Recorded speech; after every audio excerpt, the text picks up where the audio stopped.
트리톤은 해왕성에서 유일한 대형 위성이자 태양계 중에서도 특히 희귀한 위성 중 하나라고 볼 수 있습니다. 여러분 안녕하세요.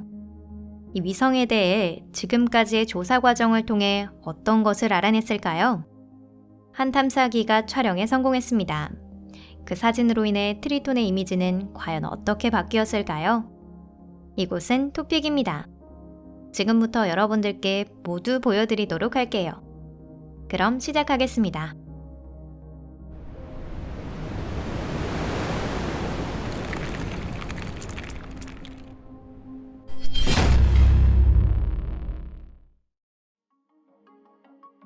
머나먼 행성과 그 위성. 제8행성인 해왕성에 위성이 있다는 사실이 밝혀진 건 이 행성이 발견된 지 불과 17일 만인 1846년 10월 10일의 일입니다. 흥미롭게도 100년이 넘는 세월 동안 트리톤은 거의 무명의 존재였는데요. 이름은 1880년에 제안되었지만 대부분의 과학자들은 그저 해왕성의 위성이라는 말로 불렀습니다. 당시엔 해왕성의 위성이 트리톤 하나밖에 없다고 생각했기 때문이죠. 1949년 이 거대 얼음 행성에 네레이드라고 하는 또 다른 위성이 발견되면서 비로소 트리톤이라는 이름이 정착되었습니다. 트리톤이 발견된 후 처음으로 탐사선이 보내지기 전까지 약 1세기 반 동안 과학자들은 이 위성에 대해 매우 많은 정보를 얻어낼 수 있었습니다. 예를 들어 트리톤은 반경 1353km의 상당한 대형 천체라는 것을 상당히 빠른 단계에서 알아냈죠. 즉 1930년에 발견되어 과거 제9행성으로 여겨졌던 명왕성보다 더 컸던 것입니다. 과학자들은 트리톤의 움직임에도 관심을 기울였습니다.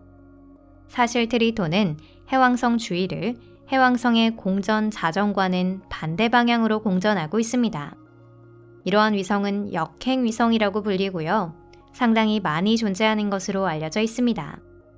또한 트리톤은 역행 위성 중에서도 가장 큰 천체이며 구형이 될 정도의 질량을 가진 유일한 천체입니다. 그 무렵부터 이미 과학자들 사이에서는 왜 트리톤이 특이한 움직임을 보이는지에 대한 논의가 시작되고 있었습니다. 일반적으로 역행 위성이 되는 것은 행성에 포획된 천체인데요. 반면 일반 위성은 행성과 함께 형성됩니다. 다만 트리톤 이외의 역행 위성은 크기가 작아 젊은 시절에는 아마도 소행성이었을 텐데 트리톤은 그렇지 않았습니다. 또한 20세기 말까지만 해도 명왕성 궤도 바깥에 다수의 준행성이 존재한다는 것에 대해서는 알려져 있지 않았으며 애초에 트리톤이 도대체 어디서 왔는지조차 알지 못했습니다. 또한 그 후 20세기부터 21세기에 걸쳐 많은 해왕성 바깥 천체가 발견되었습니다. 그렇게 트리톤의 기원에 관한 문제는 해결됩니다. 현재의 사고방식에 따르면 트리톤은 본래 준행성 규모의 자유부유 천체이며 형성 후 상당한 시간이 경과한 후 해왕성에 포획된 것으로 알려져 있습니다.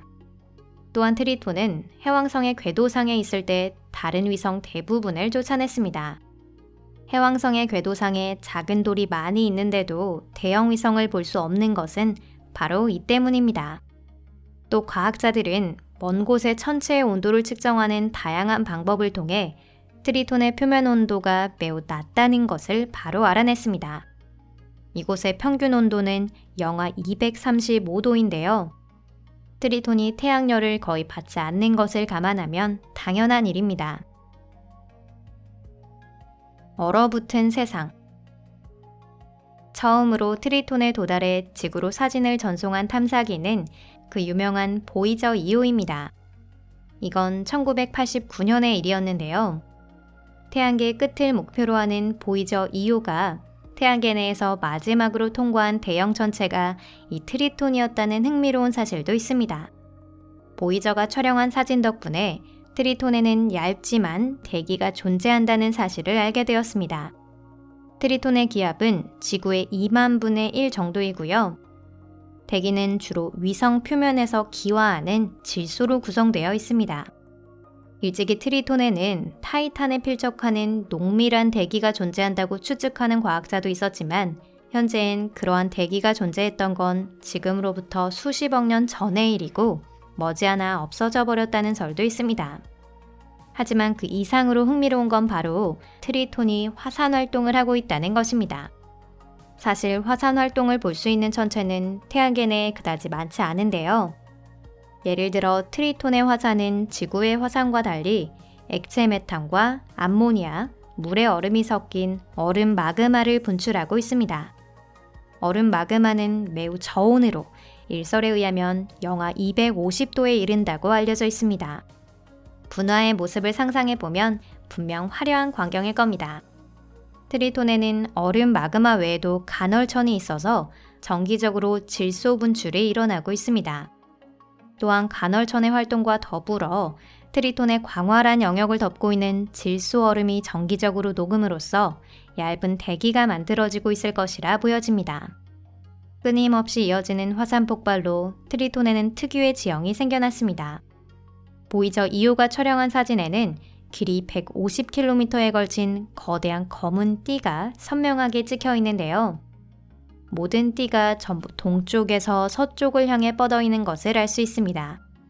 트리톤과 같은 얇은 대기라도 주로 이 방향으로 불고 있는 바람이 있는 것 같습니다. 이 띠는 간헐천이 액체 질소의 흐름과 함께 먼지를 방출하면서 생겨난 것이 아닐까 추측하고 있고요. 간헐천에 의해 상공 8km까지 치솟은 티끌은 다시 지표로 내려옵니다. 또한 트리톤의 서반구에는 칸타로프 지형이라고 불리는 멜론의 껍질을 연상시키는 매우 독특한 구조가 있는데요. 이 구조가 어떻게 형성되었는지는 알 수 없지만 이 지형은 트리톤의 지각 중에서도 가장 오래된 부분으로 알려져 있습니다. 일설에 따르면 과거 이 땅에 초거대 화산이 있었는데 그것이 분화함으로써 광대한 영역이 얼음 마그마의 바다가 된 것이라고 합니다. 이윽고 이 바다는 얼어붙었고 온도 변화에 따라 얼음에 금이 간 것입니다. 지질학적 관점에서 보면 전체적으로 트리톤의 지표는 매우 새롭다고 볼 수 있는데요. 이 또한 트리톤의 활발한 화산 활동에 의한 것입니다. 트리톤에서는 운석의 충돌에서 비롯된 크레이터는 적고요. 크레이터의 크기도 비교적 소형입니다. 위성에서 가장 큰 크레이터는 지름 27km의 마존바 크레이터입니다. 참고로 지구에 떨어져 공룡이 멸종한 원인이 된 운석은 지름 180km가 넘는 칙술루브 크레이터를 남겼지만 이조차도 태양계 최대 크기로 비교하자면 거리가 먼 크기입니다. 또한 트리톤의 지표에는 지질 유래 크레이터도 존재하고 있는데요. 특별히 더 다뤄지지는 않았습니다. 이런 유형의 크레이터는 매우 수가 많고 종류도 다양하고요. 그 대부분은 지각의 바위층 깊숙한 곳에서 밀려나 형성된 것입니다. 이 현상은 전문가들 사이에서는 다이어필이라고 불리며 지구에서도 종종 볼 수 있습니다. 또한 트리톤에는 거대 계단과 같은 구조를 가진 동결 호수 같은 것도 발견되고 있습니다. 단의 높이는 각각 1m 정도인데요. 어쩌면 이 구조는 강력한 분화가 남긴 흔적일 수도 있는데 그렇다면 이곳에 장기간 물이 남아 있었을지도 모릅니다. 혹은 거대한 외계인이 기념으로 남기고 간 것일 수도 있죠. 물론 농담입니다. 이것으로 오늘 영상은 여기까지입니다. 끝까지 시청해주셔서 감사합니다. 영상이 마음에 드셨다면 좋겠네요. 보이저 2호 이후에 트리톤에 도달한 탐사기는 하나도 없습니다. 보이저 2호조차 이 신기한 위성의 표면을 40% 정도밖에 촬영하지 못했는데요. 트리톤의 다른 지역에는 과연 어떤 신비로움이 숨겨져 있을까요? 이 진실을 알 수 있는 건 아마도 해왕성을 향해 다시 탐사선이 보내진 이유일 것입니다. 여러분, 채널 구독과 좋아요 버튼도 꼭 눌러주세요. 이 영상을 SNS로 공유해주시고 댓글창에 소감 적어주시는 것도 잊지 마세요. 그럼 잠시 동안 작별입니다. 다음 영상에서 뵐게요. 안녕히 계세요.